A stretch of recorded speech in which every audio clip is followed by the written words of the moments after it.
Leaving aside those males who, in the words of a cartoonist friend of mine, aren't women trapped inside men's bodies, they're just crazy. No one wants to be a woman. If, prior to our life on this earth, we were presented with the option of being male or female, a short description of the functions of the male versus the female genitalia, with emphasis on menstruation, menstrual cramps, PMS, labor pains, yeast infection, and all, would most certainly result in so vast a number of us choosing the male equipment. What is this? A trick question? That it is difficult, if not impossible, to envision any woman being born into this world at all. To me, it seems less a case of penis envy, Sigmund Freud having lived in altogether too chivalrous a time period for such plain talk as I offer here, than it is one of vagina abhorrence from the standpoint of the would-be tenant in contemplating a role as owner-proprietor. Alas, for reasons known only to our Creator, almost exactly half of us come out on the losing end of the coin toss. If things seem pretty even Steven, leaving aside the fact that a penis self-evidently constitutes an anatomical presence and a vagina self-evidently an anatomical absence, over the course of the first 10 or 11 years in the life of a boy and a girl, there does, alas, come the day. It would take a very hard-hearted individual indeed, someone like myself, for instance, to find anything amusing in the level of mortification at the sheer cosmic unfairness of it all, with which a young girl must greet the news that every 28 days or so, for decades upon decades, stretching as far into the future as a 10 or 11-year-old can possibly conceive, that a little friend will be coming to visit. A little friend who, it seems, will be just as catastrophic and humiliating a mess as the one who has just now paid a first most unwelcome social call. No one wants to be a woman. Taxing the limits of my own non-inconsiderable imagination, I have no doubt that had I a little friend who paid me such visits, in a desperate attempt to cling to what remained of my sanity in the aftershock of the full extent of the horrible news sinking in, I am certain that I would very quickly set about the business of manufacturing a fairy tale world for myself, in which I was, in all other regards, indistinguishable from a gender which does not leak? No one wants to be a woman. But to me, unless you have been forced, by virtue of being a husband, caught between the rock of feminism and the hard place of your marriage, to hollow yourself out and believe any number of impossible things before breakfast, the fact that no one wants to be a woman in no way validates entrenching the misapprehension, either in law or in societal custom, that men and women are interchangeable. To do so, it seems to me, is to once again march in lockstep with the communist model of picking and choosing evidence for its ability to support a given hypothesis, rather than framing a hypothesis from the best available evidence. To me, the best available evidence in terms of gender is that, in the two-gender human race between man and woman and their respectively present and absent genitalia, with the arrival of the little friend in the feminine camp and with no analogous little friend arriving in the masculine camp, men take the gold medal and women, alas, take the silver. It seems to me that women have the option of saying, we are the losers, or they can say, we win the silver medal. The glass is half full or the glass is half empty. But whichever assessment seems to best reflect womankind's view of its unchangeable circumstances, gender interchangeability, looking as objectively as I can at the best available evidence, amounts to biological social climbing on the part of women, just as the attempt to make homosexuality and heterosexuality interchangeable amounts to societal social climbing on the part of homosexualists. The urge deep within the female breast towards interchangeability, towards crowding the center, is not limited to striving to make her gender interchangeable with the masculine gender, homosexualists interchangeable with the heterosexualists. The idiosyncratic female view that everything is basically the same as everything else, that distinctions should not, and do not, should not exist anywhere, that discrimination is solely a pejorative, as Frank Miller adroitly pointed out at one time when he orders steak instead of hamburger in a restaurant, that he is committing an act of discrimination, also finds expression in their belief feeling that children are, more or less, interchangeable with adults, and that they should be treated as such.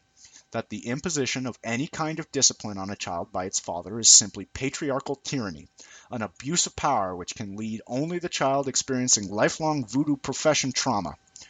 Children, like adults, have inalienable human rights, goes the screw-loose approximation of female reasoning, and must, therefore, allowed full license to pursue, with the imposition of as few external limitations as possible, what children perceive to be in their own best interest.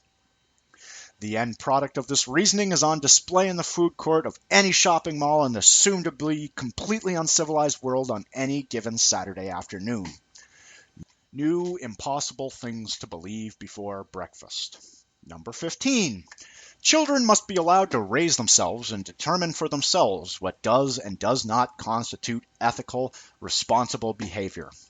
What is at issue, it seems to me, is the dichotomy which exists between the masculine and feminine interpretation of out of the mouths of babes. To a man, this aphorism implies that although children are unshaped and incomplete beings until they reach the age of their majority, it is an interesting naturally occurring phenomenon that, apropos nothing and even in the earliest stages of verbal communication, a child will, on rare occasions, voice an observation which, in defiance of all of the rules of logic, is actually germane and relevant to an adjacent conversation taking place on a much higher plane of sentient communication.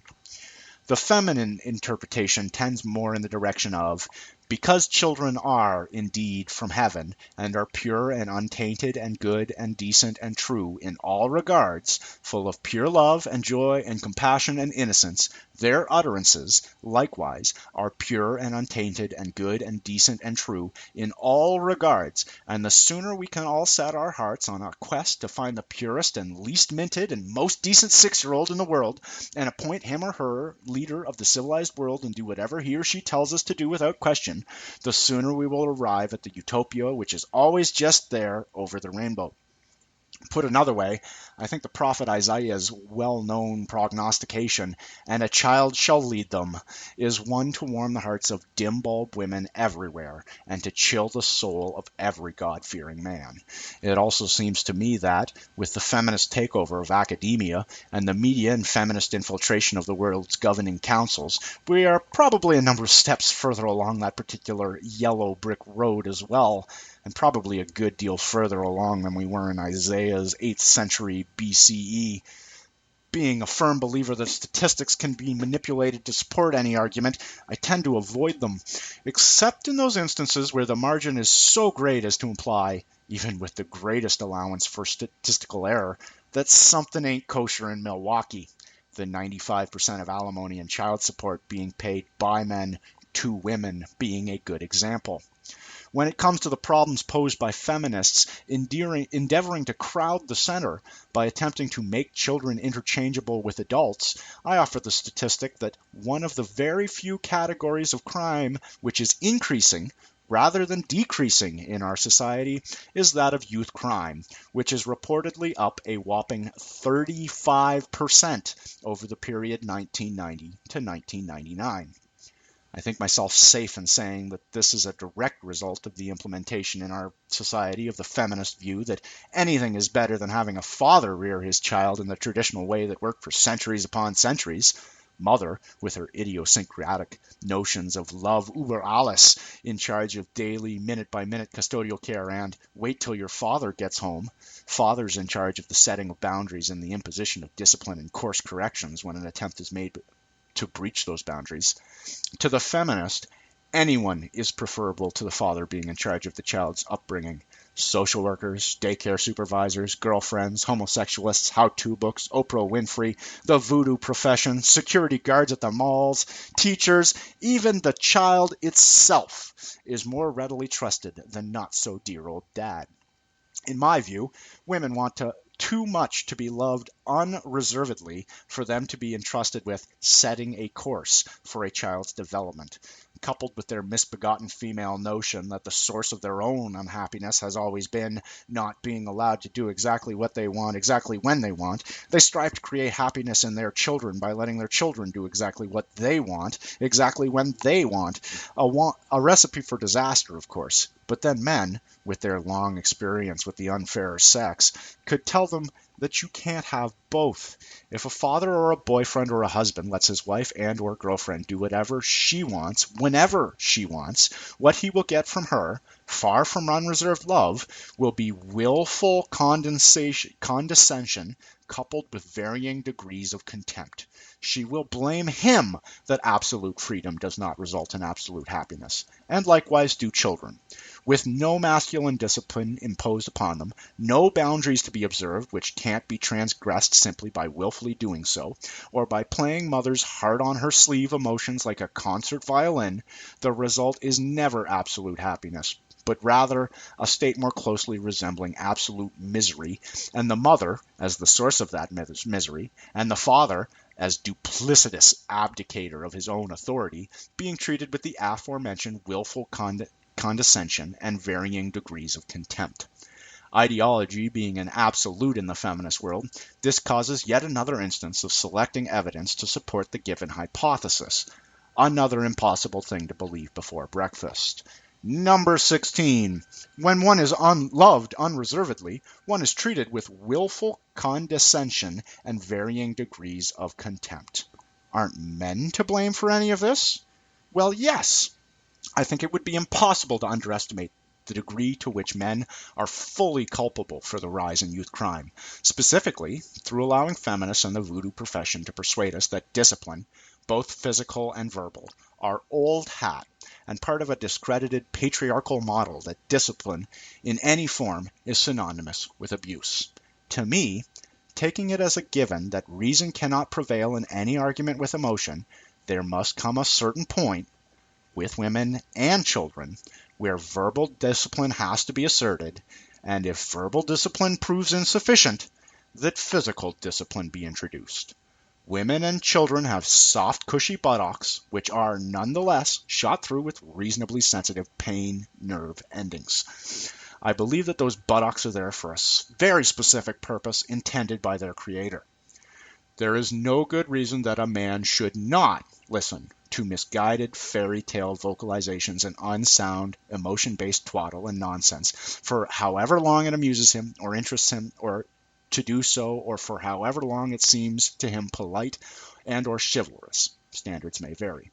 However, when the point does arrive, when the amusement value has exhausted itself or good manners and chivalry have been stretched to their limit, that's enough. Spoken firmly, distinctly, and above a conversation tone with women and children should be sufficient. If it proves insufficient, measured blows to the buttocks, measured, to me, meaning blows which, cumulatively, leave no mark which endures longer than, say, an hour or two, but which will make sitting down an uncomfortable proposition for a comparable length of time, blows which are an inescapable consequence of failing to heed the verbal "that's enough," seem the only sensible way to evenly balance the unfair advantage emotion has over reason. This, to me, falls well short of actual physical abuse, but exists well within the upper registers of attention-getting devices for those women and children who have proven themselves to be of inadequate and or unfocused attentions. Of course, in our present society, with its feminist-infected judiciary, any husband or father following this sensible course of action would very quickly run afoul of the voodoo profession and the law and find himself up on charges of common assault or domestic violence and, more likely as not, sentenced to IST-style re-education in the feminist way of doing things. In our feminist-infected, feminist-misdirected society, the husband or father really has only two courses of action open to him. A, capitulate to feminism, or B, leave. I think it's safe to say that women and feminists have adopted impossible things to believe before breakfast numbers 15 and 16, collect them all in place of verbal and physical discipline for their children, and in light of that 35% increase in youth crime, have demonstrated that they are incapable of either understanding or administering discipline. Slow-witted to the point of catatonia as feminists have, time and time again, proven themselves to be when their emotions tell them one thing, absolute freedom makes children happy, and reason tells them another, children need firm, parentally imposed discipline, both verbal and physical, and I, as a feminist, am not capable of administering either. There is little hope that this situation will change anytime soon. It is, as is always the case, foolish in the extreme for men to concede any philosophical territory for feminists for exactly that reason. Caught between what her emotions are telling her and what reason plainly indicates, a feminist is capable of vacillating for decades, if not centuries, before conceding any self-evident point.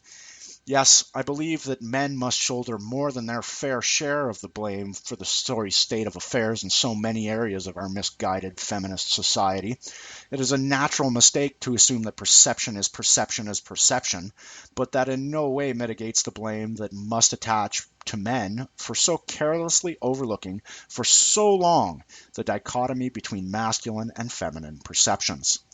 Take, as an example, the late Charles Schulz's wonderful comic strip, Peanuts. We all love Peanuts, right? We were all reading the same strips and we were all laughing at them.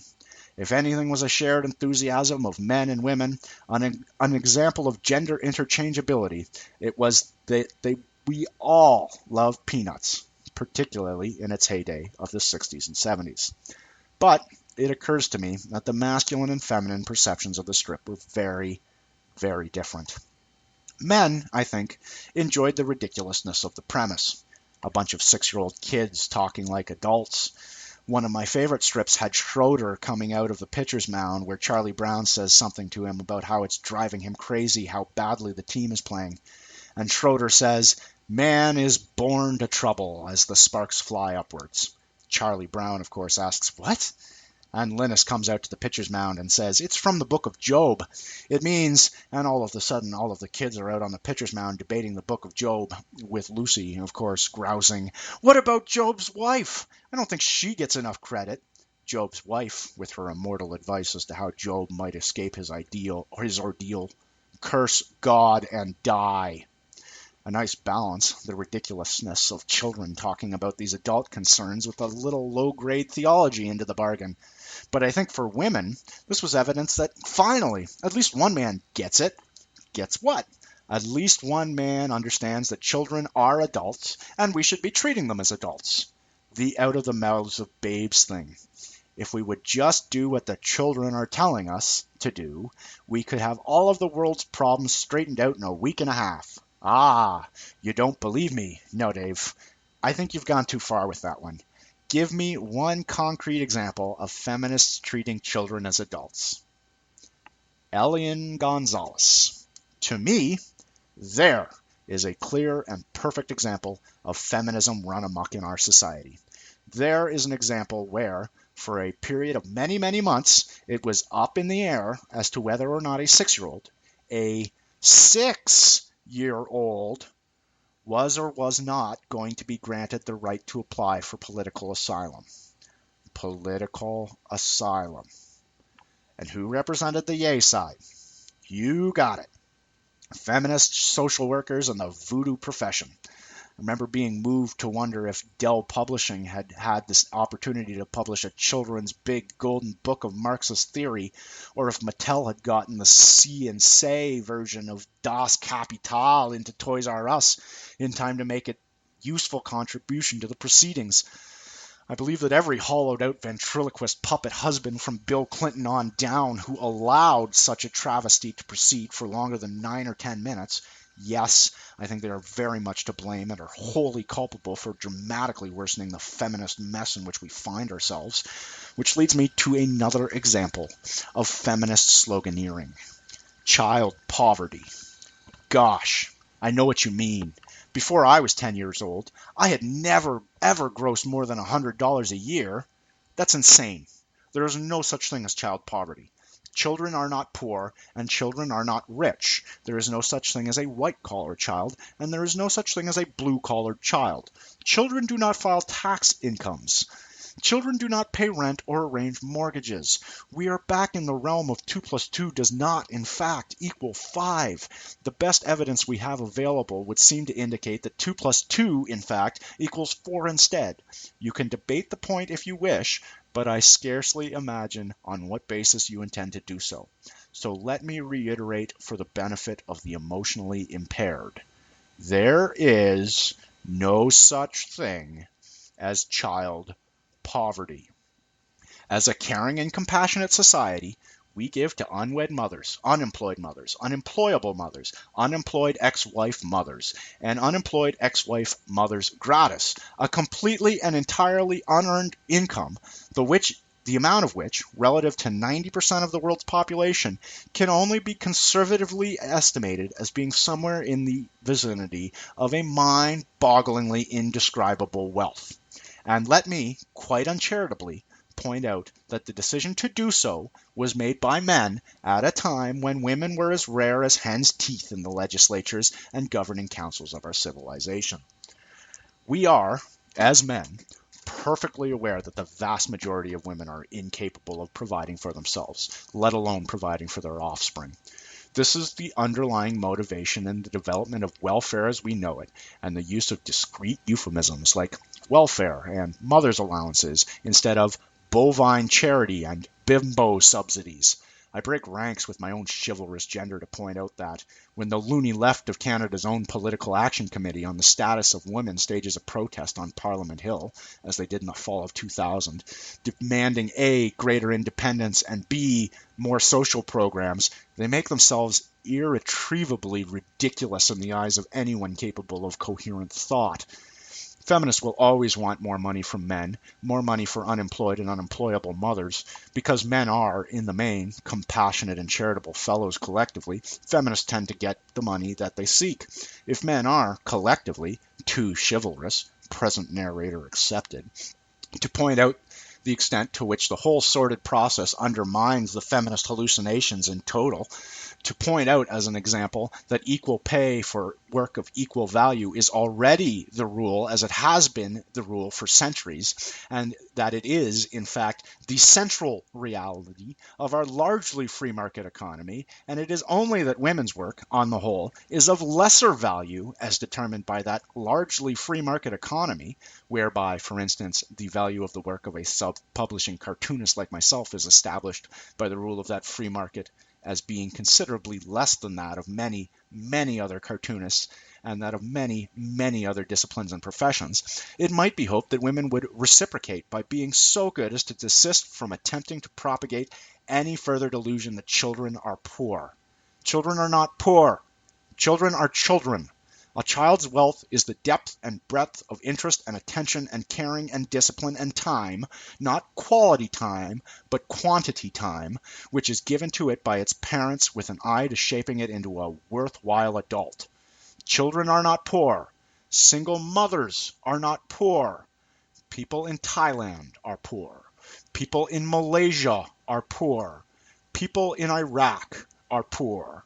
People in San Salvador are poor.